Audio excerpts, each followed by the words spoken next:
దేవుని శ్రేష్టమైన కృపను బట్టి ఆయన ప్రియపాదములకు స్తోత్రాలు చెల్లిస్తూ మరొక మారు ఈ రీతిగా ప్రభు నామాన్ని స్తుతించడానికి ప్రభు ఇచ్చిన ఈ శ్రేష్టమైన అవకాశాన్ని బట్టి ఆయన నామాన్ని ఘనపరుస్తూ వాక్యాన్ని కడు శ్రద్ధగా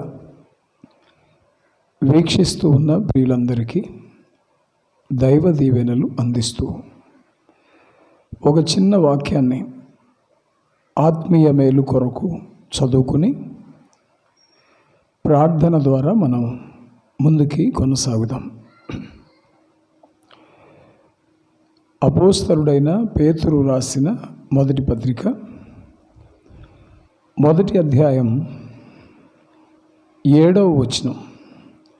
నశించిపోవు సువర్ణము అగ్ని పరీక్ష వలన శుద్ధపరచబడుచున్నది కదా, దానికంటే అమూల్యమైన మీ విశ్వాసము ఈ శోధనల చేత పరీక్షకు నిలిచినదై యేసుక్రీస్తు ప్రత్యక్షమైనప్పుడు మీకు మెప్పును మహిమయు ఘనతయు కలుగుటకు కారణమగును.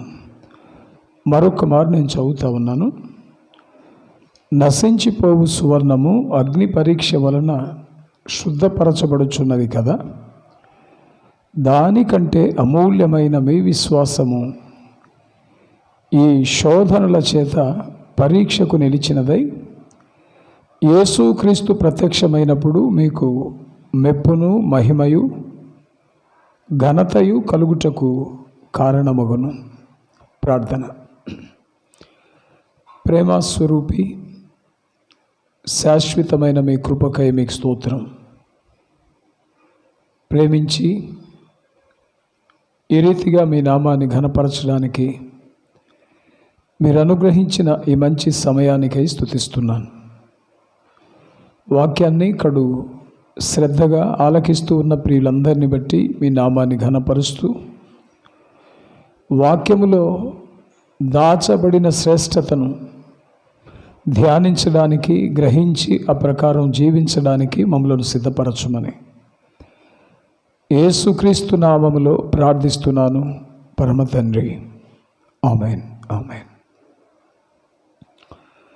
ప్రభునందు ప్రియమైనటువంటి దేవుని బిడ్డలారా, చదవబడినటువంటి వాక్య భాగం క్రైస్తవుని యొక్క విశ్వాసాన్ని ఉద్దేశించి పరిశుద్ధాత్మ దేవుడు అపోస్తలుడైన పేతురు గారి ద్వారా వ్రాయించినటువంటి ఒక శ్రేష్టమైనటువంటి సత్యాన్ని మనం ధ్యానించబోతూ ఉన్నాం. ఈ వచ్చిన భాగాలలో మనందరి ఆత్మీయ మేలు కొరకు వ్రాయబడిన, ఎంచబడిన ఒక మాట ఏంటంటే అమూల్యమైన విశ్వాసము. అమూల్యమైన విశ్వాసం అంటే క్రైస్తవ విశ్వాసంలో స్థాయి భేదాలు ఉన్నాయి. సామాన్యంగా యేసుక్రీస్తునందు విశ్వాసముంచి ప్రభుతో కలిసి కొనసాగడం వేరు, యేసుక్రీస్తుని రక్షకునిగా అంగీకరించిన వారే అమూల్యమైన విశ్వాసముతో ప్రభువుని వెంబడించడం వేరు. ప్రస్తుత సమకాలీన క్రైస్తవ సమాజం రక్షించబడ్డామని, మేము విశ్వాసులుగా జీవిస్తున్నామని, దేవుని పిల్లలుగా ఉన్నామని చెప్పుకోవడం కద్దు. అయితే రక్షించబడిన అనుభవంలో ఉన్నాము అని చెప్పుకునేవారు సామాన్యంగా విశ్వాసులుగానే గుర్తించబడతా ఉన్నారు. యేసు ప్రభు పట్ల విశ్వాస్యతను కలిగే వారు జీవిస్తూ ఉన్నారు. మామూలుగా విశ్వాసము అనేటువంటి మాటే మనం అనుకుంటున్నట్లు ప్రస్తుత సందర్భోచితమైన వాక్యంలో దేవుని యొక్క ఉద్దేశంలో మనకెల్లరికీ నేర్పించబడేటువంటి ఒక ఉన్నతమైనటువంటి మాట అనుకుంటే, అమూల్యమైన విశ్వాసము అనకుండా మామూలుగానే విశ్వాసమును కలిగిన మీకు లేక విశ్వాసమును స్వతంత్రించుకున్న మీకు అని వ్రాసేవారు. సహజ విశ్వాసానికి అమూల్యమైన విశ్వాసానికి, అదర్వైజ్ కామన్ ఫెయిత్కి ప్రెషియస్ ఫెయిత్కి ఉన్నటువంటి డిఫరెన్సియేషన్ ఏంటి? సామాన్యంగా యేసు ప్రభువుని అంగీకరించినటువంటి వారు లేక బాప్తిజమం పొందినటువంటి వారు విశ్వాసులు అని మనం చెప్పుకుంటే 100కి 90% క్రైస్తవ సమాజం యేసు ప్రభువుని నమ్మితే ఆరోగ్యం ఇస్తాడనో, యేసు ప్రభువుని నమ్మితే మేలు చేస్తాడనో, యేసు ప్రభువుని రక్షకునిగా అంగీకరిస్తే ఆర్థిక ఇబ్బందులు పోతావనో, యేసు ప్రభువుని నమ్మితే మంచి ఆరోగ్యం వస్తుందనో, భౌతిక పరమైనటువంటి ఇష్యూస్ మీదనే ప్రభువు మీద ఆధారపడి కొనసాగుతూ ఉంటారు. మళ్ళీ చెప్తున్నా, 100కి 90% యేసు ప్రభువుని నమ్మితే ప్రభువు మేలు చేస్తారు అనేటువంటి ఒకే ఒక ఉద్దేశంతో కొనసాగుతారు. మంచిదే, యేసు ప్రభువుని నమ్మితే ఆయన మేలు చేసే మాట వాస్తవమే, కానీ ఆయన యేసు ప్రభువుని దేవునిగా అంగీకరించని వారు అనీతిమంతుల కొరకు కూడా తన పిల్లలకి ఎలాగైతే సకాల వర్షాలు ఇస్తున్నాడో ఆయన ఎరుగని వారికి వర్షాన్ని ఇస్తున్నాడు. ఆయన నమ్మిన వారికి కాలములను ఋతువులను వారి మేలు కొరకు ఎలాగైతే ఇస్తున్నాడో, క్రీస్తుని ప్రభువుగా అంగీకరించని వారికి కూడా సమస్తాన్ని అనుగ్రహిస్తున్నాడు. ఎందుచేతనంటే ఆయన పక్షపాతి అయిన దేవుడు కాదు. మరి అలాంటప్పుడు కేవలం భౌతిక సంబంధమైన మేళ్ల కొరకు నేను యేసు ప్రభువుని నమ్మాను అంటే మనలో ఉన్నటువంటి విశ్వాసం ప్రశంసింపదగిన విశ్వాసం కాదేమో. ప్రభునందు ప్రియమైనటువంటి దేవుని బిడ్డలారా, కొరింథీయులకు రాసిన మొదటి పత్రిక 15వ అధ్యాయం 19వ వచనంలో కూడా చాలా స్పష్టంగా తెలియజేస్తుంది వాక్యం.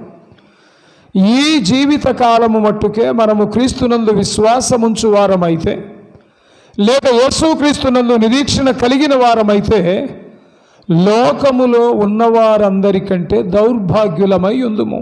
ఇఫ్ సో, యేసుక్రీస్తుని నమ్మాలి, ఆయన యందు విశ్వాసం కలిగి బ్రతకాలి. మరి దేని కొరకు ఆయన యందు విశ్వాసం కలిగి ఉండాలి అని అంటే పౌలు గారి ద్వారా కొరింథు పత్రిక స్పష్టంగా తెలియజేస్తుంది. ఈ జీవిత కాలము మట్టుకే అంటే శరీర సంబంధమైన 70, అధిక బలం ఉంటే 80 సంవత్సరాలు జీవించే ఈ జీవిత కాలం మట్టుకే ప్రభు పట్ల విశ్వాసం కలిగి ఉంటే లోకములో ఉన్నవారి కంటే మనమే దౌర్భాగ్యులం అని చెప్తుంది. అంటే నేను ప్రభు పట్ల విశ్వాసం కలిగి ఉండడం తప్పు అన్న ఉద్దేశం కాదు, కానీ లోకములో మనుష్యుడు దేనిని పొందలేడో యేసు ప్రభువుని నమ్మడం వల్ల లోకం ఇవ్వలేంది యేసు ప్రభువు మాత్రమే ఏది ఇవ్వగలడో దాని కొరకు ప్రభువుని విశ్వసించాలి, నమ్మాలి. సమస్తం ప్రభువుని ఎరగని వారు కూడా ఐశ్వర్యవంతులు ఉన్నారు, మైటీ బిలియనీర్స్ ఉన్నారు. ప్రభువుని ఎరగని వారు 70-80 సంవత్సరాలు మంచి ఆరోగ్యం కలిగి జీవించేవారు ఉన్నారు. ప్రభువుని ఎరగని వారు అన్ని విషయాల్లో అగ్రగణ్యులుగా జీవించేవారు ఉన్నారు. మరి ప్రభువుని ఎరగని వారు అలాగుండి నీవు కూడా భౌతికపరమైన పరిస్థితుల కొరకే ప్రభు పట్ల విశ్వాసం కలిగి ఉంటే అర్థం లేదు. లోకము ఇవ్వలేంది, ప్రభువుని ఎరగని వారు పొందలేంది యేసు ప్రభువు మాత్రమే ఇవ్వగలిగింది ఏదైనా ఉంటే పాపక్షమాపణ ప్రభువు మాత్రమే ఇవ్వగలడు. నిత్యరాజ్య వారసత్వాన్ని యేసు ప్రభువు మాత్రమే అనుగ్రహించగలడు. అందుకోసం ఆత్మ సంబంధమైన విషయాల కొరకు, పర సంబంధమైన విషయాల కొరకు యేసు ప్రభువు మాత్రమే ఇవ్వగలిగే రోషము, స్థైర్యము కలిగిన ఆత్మీయ జీవితాన్ని స్వతంత్రించుకోవడానికి ప్రభువుని వెంబడించాలి. నేను సింపుల్గా చెప్తున్నా, యేసు ప్రభువుని నమ్మితే మేలు జరుగుతుందని భౌతిక విషయాల కొరకు ప్రభువుని వెంబడిస్తే it is called common faith. స్వస్థత కోసం అని చెప్పండి, భూ సంబంధమైన ఆశీర్వాదం కోసం అని చెప్పండి, ఆర్థిక ఇబ్బందుల కొరకని చెప్పండి, ఆరోగ్యం కొరకని చెప్పండి, మరి ఏ ఇతర విషయాలు కంటికి కనిపించే బాహ్య సంబంధమైన విషయాల కొరకు ప్రభువుని నమ్మాను అని చెప్పండి. ఇవన్నీ కూడా సహజ విశ్వాసం భాగాలవి. ఈరోజు క్రైస్తవ ప్రజానీకం కూడా తండోపతండలు మందిరాలకు సభలకు వెళ్ళడానికి ఒక ప్రత్యేక కారణం ఏంటంటే, దేవుని దగ్గరికి వెళ్తే దేవుడు మాకేదో మేలు చేస్తాడు అనే ఉద్దేశం. కానీ దేవుడు అంతటితో మన విశ్వాసపు కొలతని ఉపసంహరించగల. ప్రభువు మేలు చేస్తాడని వెంబడించడం అనేది ప్రారంభ విశ్వాసం, సహజ విశ్వాసం. అయితే కొన్నిసార్లు ప్రభువు మేలు చెయ్యకపోయినా నేను ప్రభు కొరకే జీవిస్తానని ప్రభువుని వెంబడించడం అమూల్యమైన విశ్వాసం. దేవుని నామానికి మహిమ కలుగునుగాక. యోబు గ్రంథం 13:15 తెలియజేస్తుంది, ఆయన నన్ను చంపినను నేను ఆయన కొరకే కనిపెట్టేదను. మనం అనుకునే విశ్వాసానికి యోబు భక్తుల్లో ఉన్న అమూల్య విశ్వాసానికి తేడా ఉంది. మనమేమో ప్రభువా నన్ను మరణం నుంచి విడిపిస్తావని ఆయన పట్ల విశ్వాసం కలిగి కొనసాగుతుంది ప్రస్తుత క్రైస్తవ ప్రజ.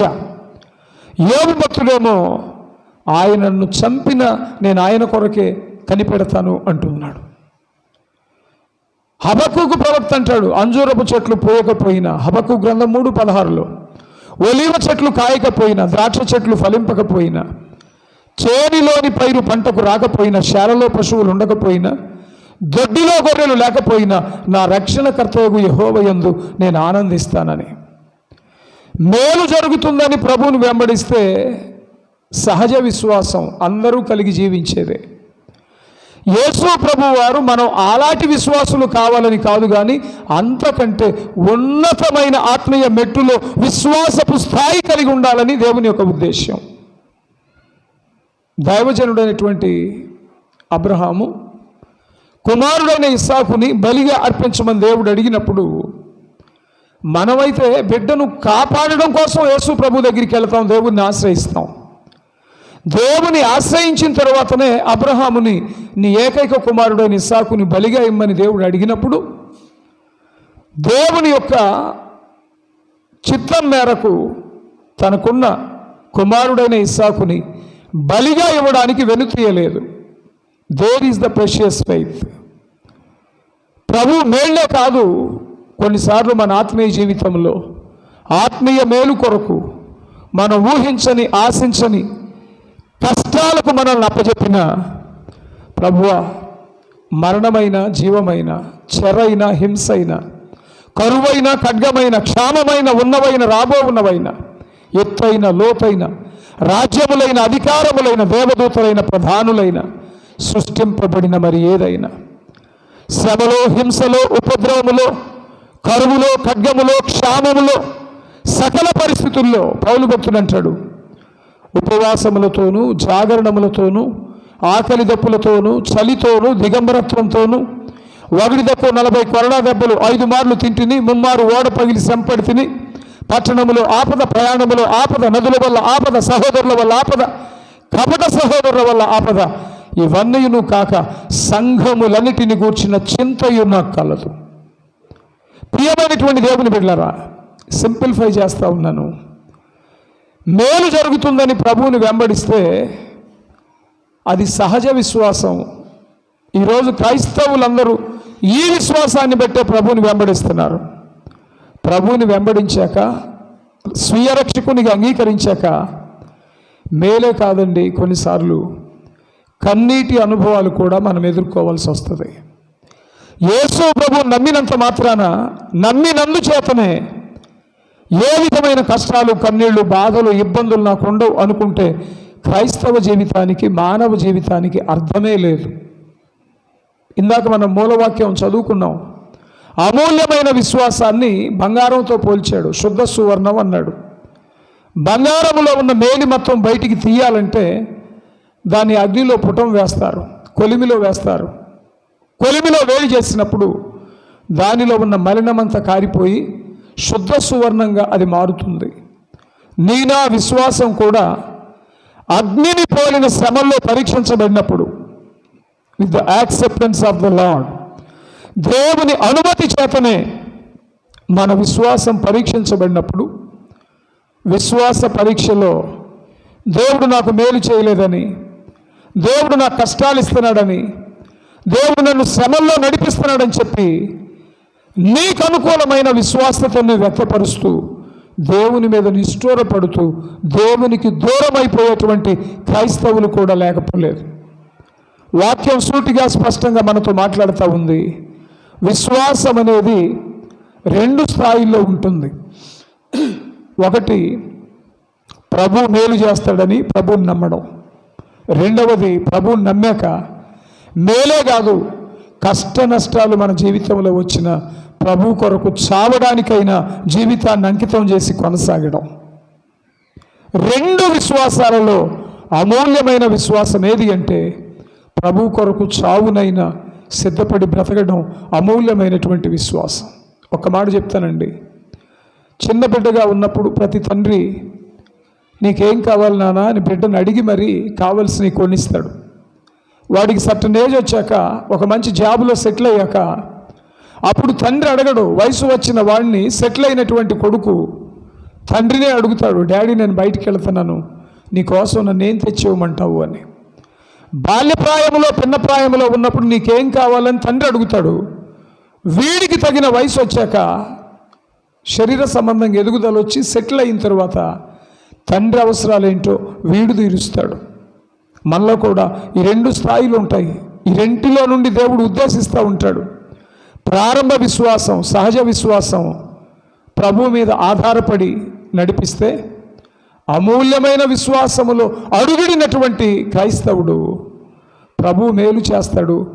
దేవుడు నాకేదో ఇస్తాడని కాదు, దేవుని కొరకు నా జీవితాన్ని పణంగా అప్పగించాలి, దేవుని కొరకు నా జీవితం కాల్చబడే అనుభవానికి నేను ఇష్టపడాలి, నా దేవుని కొరకు నేను సమిధగా మారిపోవాలి, చరిత్రలో నా దేవుని నామ మహిమార్థమై క్రీస్తు పడిన పాటలో కొదువైన వాటిని నా వంతు నా శరీరమందు సంపూర్ణము చేయడానికి నా ప్రాణమును సహా దేవునికి అంకితం చేస్తానని అపోస్తలుడైన పౌలు గారిలాగా అమూల్యమైన విశ్వాసాన్ని సొంతం చేసుకోవాలని ప్రభు పేరిట తెలియజేస్తూ, విశ్వాసిగా ఉన్న ప్రతి ఒక్కరూ అమూల్య విశ్వాసపు స్థాయిలోనికి రావాలని దైవ సేవకునిగా అర్థిస్తూ నా మాటలు ముగిస్తున్నాను.